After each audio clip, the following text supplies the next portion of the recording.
great arch, looking up at your Lord and Master sat up on the dais. It's keeping you in your place. This wasn't just a home, it was a place of business. They did business here, they did business deals, people paid rents. It was a court, people came to settle disputes, they came to ask for permission to marry and wed. All going on in this great big public space. That's how people lived. If you had the money and the wealth, you stayed on show 24 hours a day. So they were in this great big public space and they were eating, sleeping, bathing and breeding in front of the household. But the house didn't sit here alone. The actual Welsh house laws, which go back to the 9th century, tell us that you should have 9 other buildings with this. You have to have stables. You have a chamberlain's cottage, the chamberlain looks after the place when you're not here. You have somewhere to keep your hawks. You have a barn. You have a blacksmith. You have a privy. My favourite, the brew house. You have a bakehouse. There's a kitchen. So there's 9 buildings outside. The kitchens are exterior. And the cross passage allows the food to be brought in through one door and the empty platters to be taken out through the other. So that's how they were living in the 15th century. The windows, no evidence of glazing in the 15th century here. They were probably oiled sheep or goat skin, or maybe polished bits of horn inserted. There may have not been anything at all in the windows. There may have just been shutters, heavy shutters inside and out. These are based on Elizabethan windows. The medieval windows would have had the wooden mullions, the bars, and I'm told that's because there was a certain disreputable profession.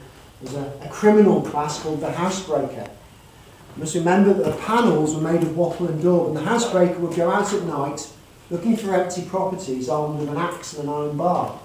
He would spend all night digging his way in through the wattle and daub. Of course, once he was in, with the bars on the window, he couldn't get the furniture out. So it's security.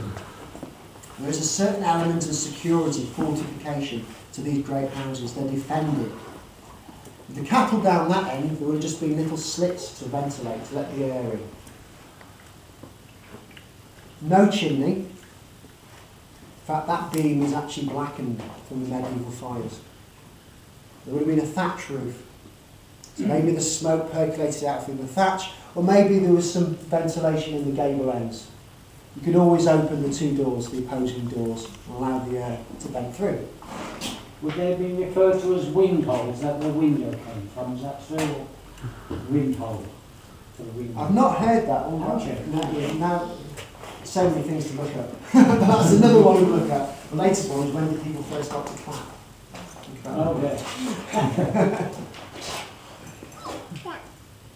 The geometry of the building. It's very interesting. If you actually work out where the centre of the frames would be here.